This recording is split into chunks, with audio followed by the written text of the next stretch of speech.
Okay, so Gabriel, how old were you when you bought your home? I was 29 years old. And walk me through the process of the mentality you had when you first made your purchase. Well, I've been living at home all my life, so I came to a point in my life where I realized that I wanted to live on my own, and I refused to rent an apartment because I felt like renting an apartment would go to waste. So I said to myself, well, let me research and see what I need to know or figure out to buy a house and own it and reap the benefits of being a homeowner. What obstacles did you face during the home buying process? Just understanding the requirements and raising the necessary cash that I needed, getting a better understanding of what closing actually meant, how much closing could cost, the down payment fee, how much it would cost depending on the loan, the different types of loans. Also the process, like, okay, it's one thing to get an offer, exception, and then understanding that, okay, I need an inspection, an appraisal done, a lot of paperwork involved, and just kind of getting an understanding of what all of that meant. So that was definitely a challenge because it was something I wasn't used to. Were you on any assistant programs? I actually took all of the classes that was available at the time, but I never ended up using it. So I did My Home, which was what was available at the time. I tried NACA, and no offense to them, I mean, they're great programs, they work for other people, but it just didn't work out for me for my first purchase. Can you elaborate a little bit more why it didn't work? Well, with NACA, the process was a bit long. Like, it's a real program, it works for others, but they have longer closing requirements. Most sellers will prefer to close within 30 days or less. Typically a max in this DMV area, 45 days, which is typically a stretch. NACA at times, I believe, well, at that time was about 60 days and sometimes longer, and a lot of sellers didn't have the patience. They're trying to get rid of their house as soon as possible, so I would always lose to other bidders. How long did you have to save for your down payment and closing costs? Well, it took me a couple of months. I put myself on a schedule. So contingent upon the salary I was making at that time, I gave myself a plan that, okay, every paycheck I would put aside X, Y, Z, and I would let that aggregate itself to the amount that I need and meet my balance. So, and it's always good to save more than what you think you should because a lot of unexpected fees come up. Do you mind sharing what kind of financing you used? For my first home, I used FHA, and I think that's the most common loan that most first-time home buyers use because that's what a lot of the first-time home buyer programs are usually attached to. Less down payment as well. Okay. And currently you have Two homes. two homes. Okay. Yes. And when did you decide to turn your first purchase into an investment? And what steps did you have to take?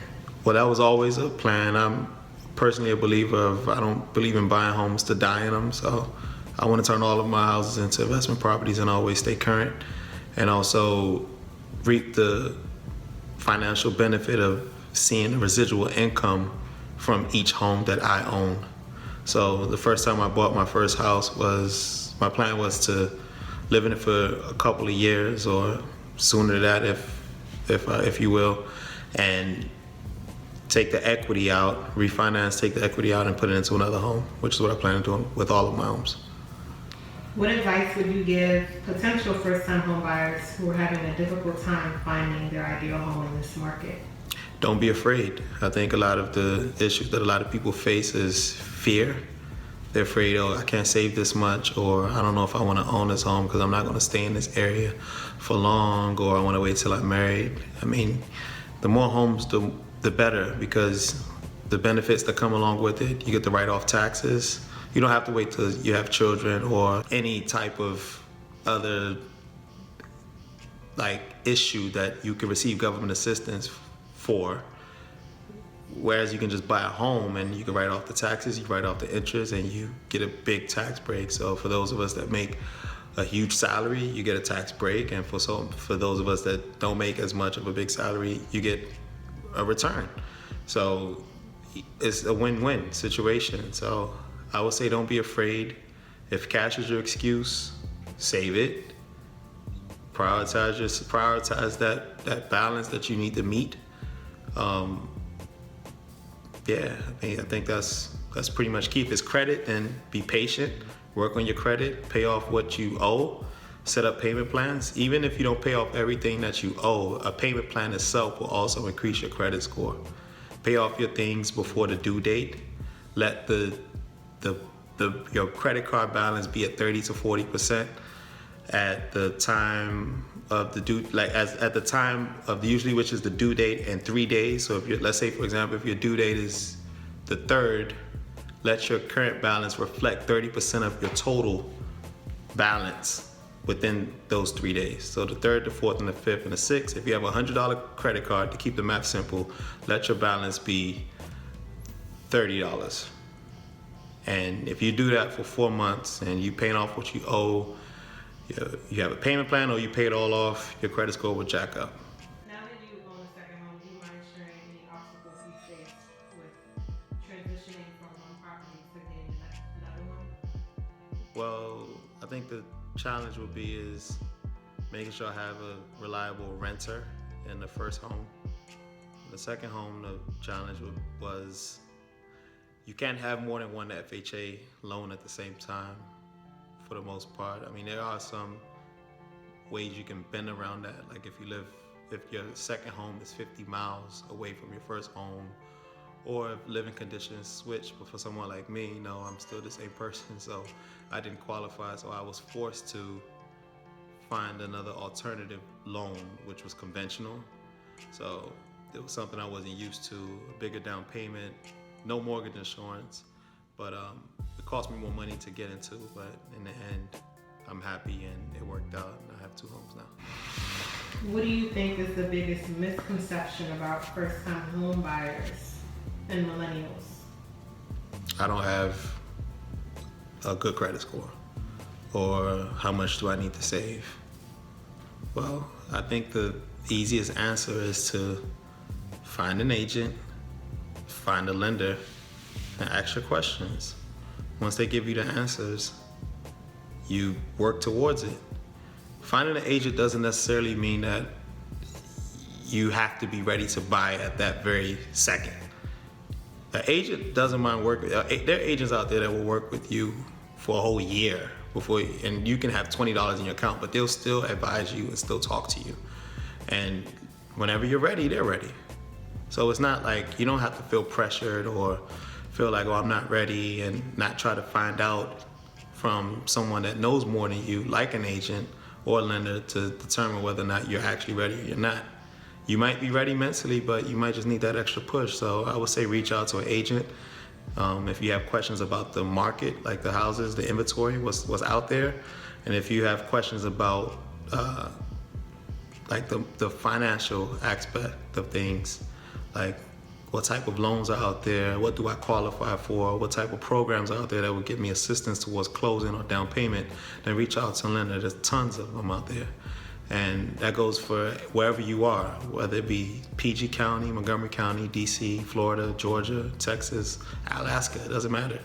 There are agents, there's lenders, there's real estate everywhere, so take advantage while you're young. Your experience on working with Minor and Associates? I like Minor and Associates because they were different. I felt like they had the full package. I had 2 agents, Minor and Person X. And Person X was my first agent, and it didn't work out because she had too much on her plate and she didn't have my time. And I feel like whenever anyone is looking to buy a house, they need that attention. If they see something that they like, they want to go see the house. If they see the house and they like it, okay, I'm ready to make a contract. Let's do this. You have 24 hours or less.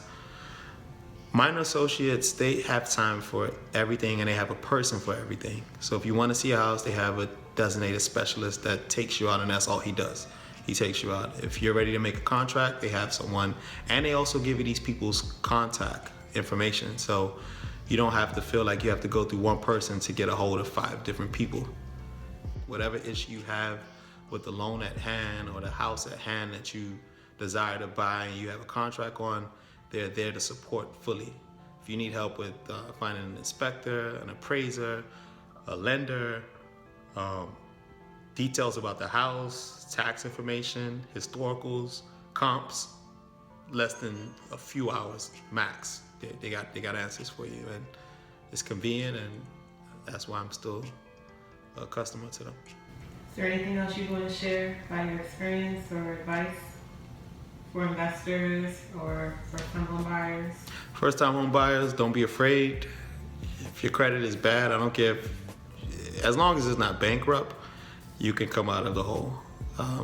Just pay your stuff off slowly, organize yourself, organize your finances, set up a plan, figure it out. Your credit will go up gradually, and once your credit goes up, you're good to go. Also, a lot of people have their mind set on FHA loans, because what they'll tell you is that you need a credit score of 620, of a 620. That's not necessarily true. There are lenders out there that will loan give you a FHA loan with a credit score of 580, some less. You just have to find them. There are some catches to them, but I feel like if you can do what you got to do to get the keys, you can always refinance and make everything good as if your credit was a perfect credit score in the beginning. So that's one thing to consider. Investors, keep at it. Don't get comfortable. There's no crime in owning multiple houses. You shouldn't sell yourself short if you accidentally became an investor or if you intentionally became an investor. Keep at it. There's a benefit to it. I mean, look at the bright side. Once the house is fully paid off, you have everlasting residual income coming from that home. So I would look at it that way. And that's it. I mean, I'm happy where I'm at. I'm a homeowner and an investor, and I want to keep at it.